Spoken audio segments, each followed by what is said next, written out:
Begumpet Shri Ramalingeswara Hanuman temple నుండి బయలుదేరిన శ్రీ శబరిగిరీశ మహాపాదయాత్ర సమితి వారి 3వ సంవత్సరం మహాపాదయాత్ర 14వ రోజుకు చేరుకుంది. ఈ రోజు బోరబండ సైట్ 2 అయ్యప్ప స్వామి టెంపుల్ చైర్మన్ లక్ష్మణ్ గౌడ్ గురుస్వామి, విజయ్ గురుస్వామి, కాశీ గురుస్వామి, కృష్ణస్వామి, సత్యనారాయణ తివారి, సోమేష్ వారు ఏర్పాటు చేసిన భిక్షను స్వీకరించి పాదయాత్రను కొనసాగించారు. ఈ రోజు వరకు మహాపాదయాత్ర 416 కిలోమీటర్లు చేరుకుంది. సోములు యాదవ్ గురుస్వామి మరియు బుచ్చిబాబు గురుస్వామి ఆధ్వర్యంలో బయలుదేరిన ఈ మహాపాదయాత్రలో నాగరాజు గురుస్వామి, బాలు గురుస్వామి, దశరథ గురుస్వామి, బబ్లుగౌడ్ గురుస్వామి, కృష్ణకిరణ్ గురుస్వామి, కెప్టెన్ అనంతకృష్ణ గురుస్వామి, చింటూ నరేష్ గురుస్వామి, బుల్లెట్ వెంకట్ గురుస్వామి మరియు 150 మంది స్వాములు ఈ మహాపాదయాత్రలో పాల్గొన్నారు.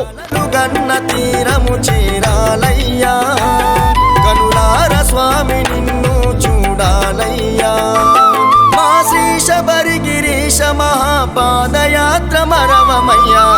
ఆగదు మా పయనం, చేరదు నీ గమనం, అడుగులాడుగేస్తూ పలికినాము నీ శరణం.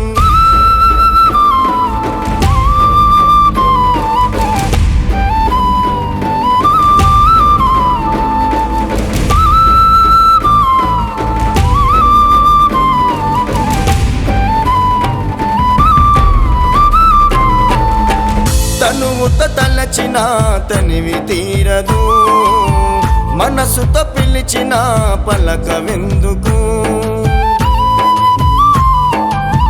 బాధలు అనుభవించే బతుకు ఎందుకు, నిన్ను చూడాలని ఆశ చావ